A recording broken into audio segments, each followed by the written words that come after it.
Question number 1। मुखिया के एक चुनाव में एक उम्मीदवार को कुल वैध मतों का 55% प्राप्त हुआ। कुल मतों में से 6% मतों को अवैध घोषित कर दिया गया। यदि मतों की कुल संख्या 30,000 है तो उम्मीदवार के पक्ष में डाले गए वैध मतों की संख्या कितनी है? कुल संख्या कितनी है मतों की? 30,000। कितनी है मेरे भाई? 30,000। और 6% अवैध घोषित कर दिए, बचे कितने? 94%। 94% अर्थात 94/100। और उम्मीदवार को कुल वैध मतों का 55% प्राप्त हुआ अर्थात 55/100। तो यहाँ से वैध मतों की संख्या निकल जाएगी मेरे भाई। आंसर जो भी होगा 55 के अंदर 11 छिप रहा, 11 का मल्टीपल होगा। ये ऑप्शन 11 का मल्टीपल नहीं है, ये ऑप्शन 11 का मल्टीपल नहीं है, ये ऑप्शन 11 का मल्टीपल है, और ये ऑप्शन 11 का मल्टीपल नहीं है। ठीक है। तीसरा ऑप्शन 11 का मल्टीपल कैसे है? 0, 5, 5, 5 रेख 6 और 5 रेख 6, 6 6 का डिफरेंस कितना होगा? 0। Question number 2। एक समान चाल से चल रही कोई ट्रेन एक खंभे को 3 सेकंड में और 700 मीटर लंबे पुल को 10 सेकंड में पार करती है। ट्रेन की चाल कितनी है? ट्रेन की चाल कितनी है ये हमसे पूछा। तो चाल बराबर दूरी बटा समय होता है। दूरी d, समय 3 सेकंड, बराबर दूरी कितनी? 700 मीटर अर्थात d + 700, और समय कितना है मेरा भाई? 10 सेकंड। तो क्रॉस मल्टीप्लाई हो जाएगी इस तरीके से, 10d और 3d यह जगह 7d बराबर कितना? 700, और d का मान कितना आएगा? 100। तो 100 मीटर प्रति सेकंड इस क्वेश्चन का आंसर होगा, जो कि ये रहा। Question number 3। 6 पदों का औसत 30 है। पहला पद शेष 2 पदों के योग का 2 गुना है। पहला पद ज्ञात कीजिए, ये हमसे पूछा है। 6 पदों का औसत कितना दे रखा? 30। पहला पद, अगर मैं पहला पद a मानता हूँ, अगर मैं पहला पद जो a मानता हूँ, टोटल पद कितने हैं? 6। तो पद कितने बचे? पद बचे मेरे भाई 5। पद कितने बचे? 5।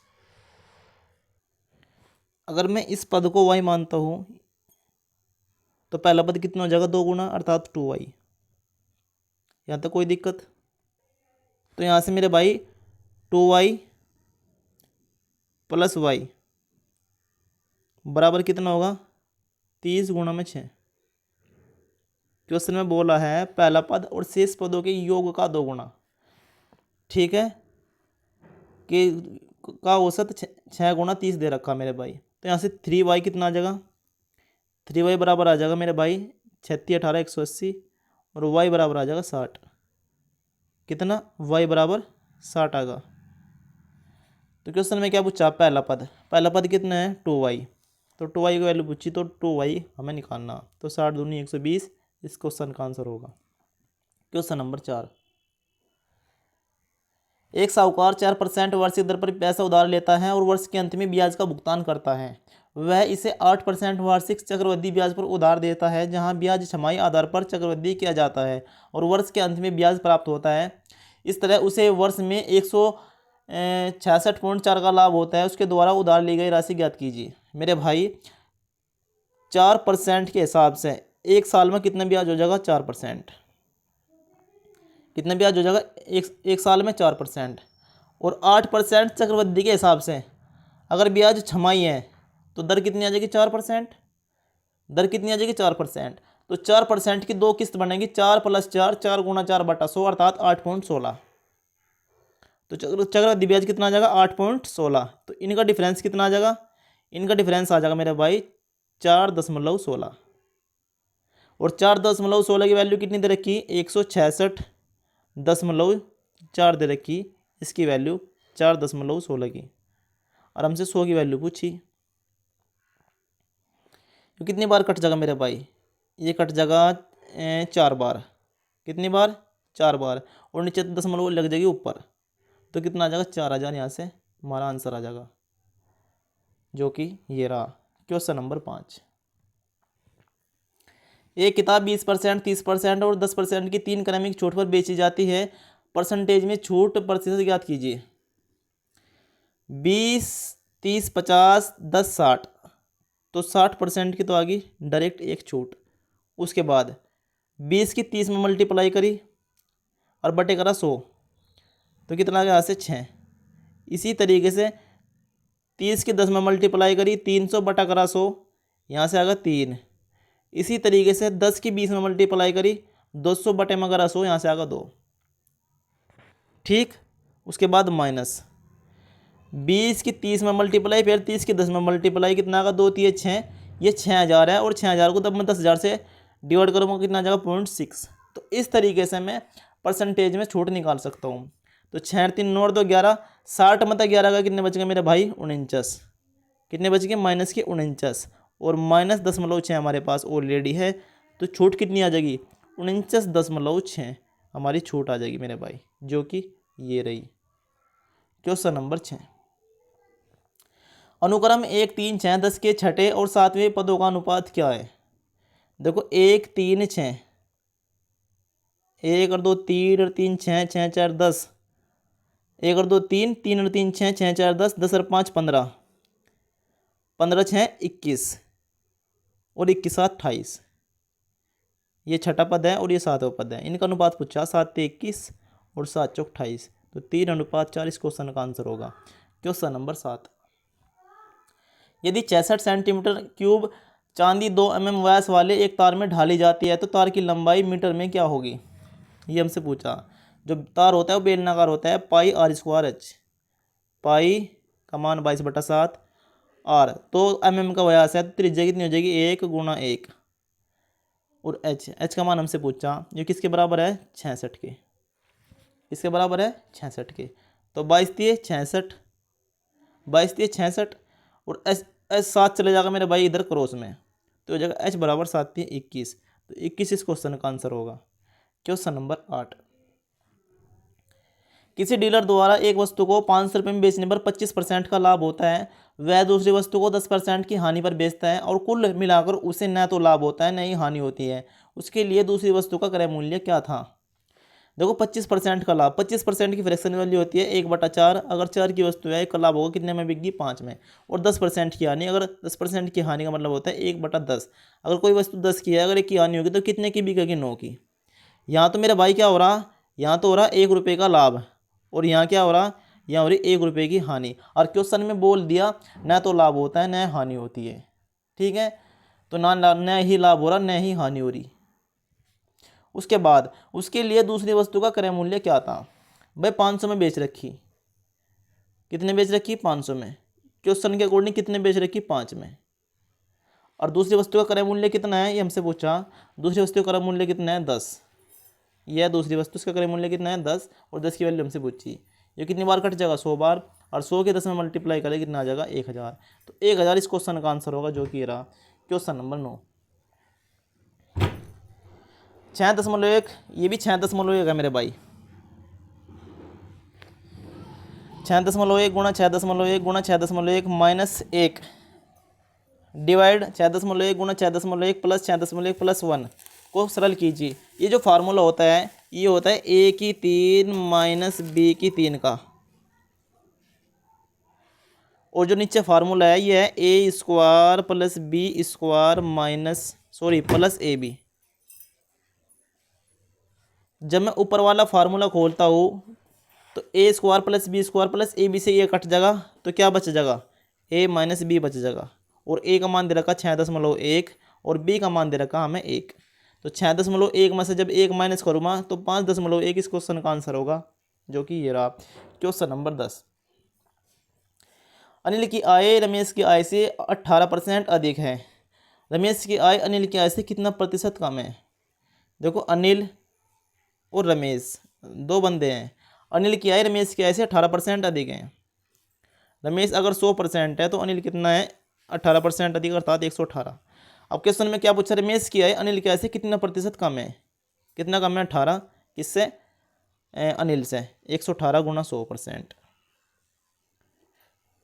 जब इसे डिवाइड करेगा तो कितना आंसर आ जाएगा 15.25। क्वेश्चन नंबर 11, उस त्रिभुज का क्षेत्रफल कितना है जिसकी भुजाओं की लंबाई 9 सेंटीमीटर, 40 सेंटीमीटर और 41 सेंटीमीटर है। ये जो त्रिभुज है 9, 40, 41, यह पाइथागोरस ट्रिपलेट अर्थात समकोण त्रिभुज।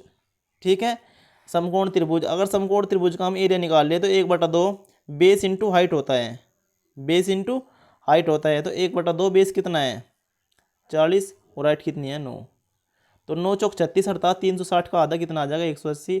इस क्वेश्चन का आंसर होगा जो कि ये रहा क्वेश्चन नंबर 12। पी और क्यू अलग अलग किसी कार्य को 30 और 45 दिन में पूरा कर सकते हैं। पी कार्य आरंभ करता है और 5 दिनों तक अकेले कार्य करता है, फिर क्यू उसके साथ लग जाता है। वे 6 दिनों तक एक साथ कार्य करते हैं, जिसके बाद पी कार्य छोड़ देता है। उस समय कार्य का कितना भाग बचा हुआ है। पी और क्यू 30 और 45 दिन में किसी कार्य करे तो टोटल वर्क कितना आ जाएगा 90 दिन। 30 3 90, 45 दूनी 90। अब क्वेश्चन में क्या बोल रहा है, पी कार्य आरंभ करता है 5 दिनों तक करता है, तो 5 दिनों तक कितना कार्य कर लगा पी 15।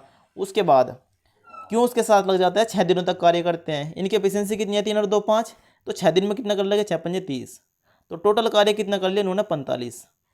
टोटल कार्य कितना कर लिया 45 और 90 मतलब जब मैं 45 माइनस करूँगा कितना कार्य बच जाएगा 45। ठीक है, तो उस समय कार्य का कितना भाग बचा हुआ है तो 45/90, टोटल कार्य 90। तो 45/90 का मतलब होता है 1/2 अर्थात 10.5 कार्य बचा हुआ है। Question number 13। नमिता 90,000 रुपये जमा किए जो 3 वर्ष बाद साधारण ब्याज पर 10,200 हो गए। यदि ब्याज 2% अधिक होता तो उसे कितनी धनराशि प्राप्त होती। मेरे भाई ध्यान से समझियो, अमाउंट 2,200 रुपये है, अमाउंट 2,200 रुपये है।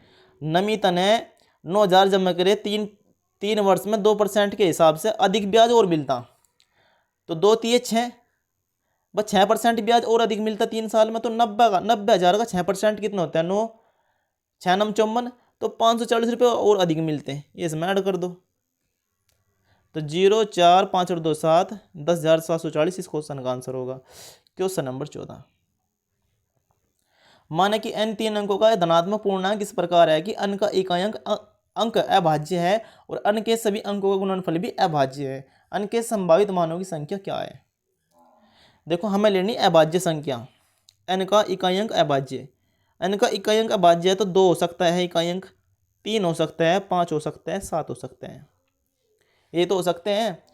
अब क्या बोल रहा है क्वेश्चन में, 3 अंकों की संख्या लेनी तो n के सभी अंकों का गुणनफल अभाज्य लेना। अगर मैं संख्या 112 मान लूँ, संख्या 113 मान लूँ, संख्या 115 मान लूँ, संख्या 117 मान लूँ,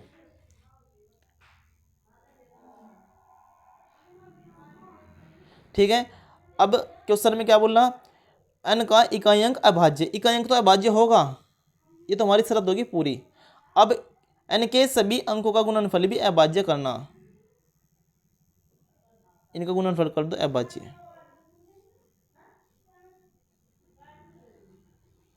तो 2 3 5 7, वो तो गुणनफल भी कितना आ जाएगा अभाज्य, तो ऐसी संख्या कितनी आ जाएगी 4। Question number 15। 57 और 99 दोनों को सम्मिलित करते हुए के बीच अभाज्य संख्याओं का औसत कितना है। आप लोग ये बताओ 57 से लेकर 99 के बीच कितनी अभाज्य संख्या हो, मुझे बताओ भाई। एक तो होगी 59, एक तो होगी 59, 61, योग बताना ना औसत, 59 plus 61 plus 67 plus 71 plus 73 plus 79 plus 83 plus 89 plus 97, ये संख्या होगी मेरे भाई। तो इनका योग कितना आ जाएगा, इनका योग आ जाएगा मेरे भाई, अगर मैं इनको जोड़ता हूँ 679, इनका योग कितना आएगा 679, और संख्या कितनी है, ये संख्या है मेरे भाई ये 9, तो डिवाइड 9, 9 से 63, 9 5 45, 10.9 चौक 36, तो 75.4 क्वेश्चन का आंसर होगा जो कि ये रहा। Thank you.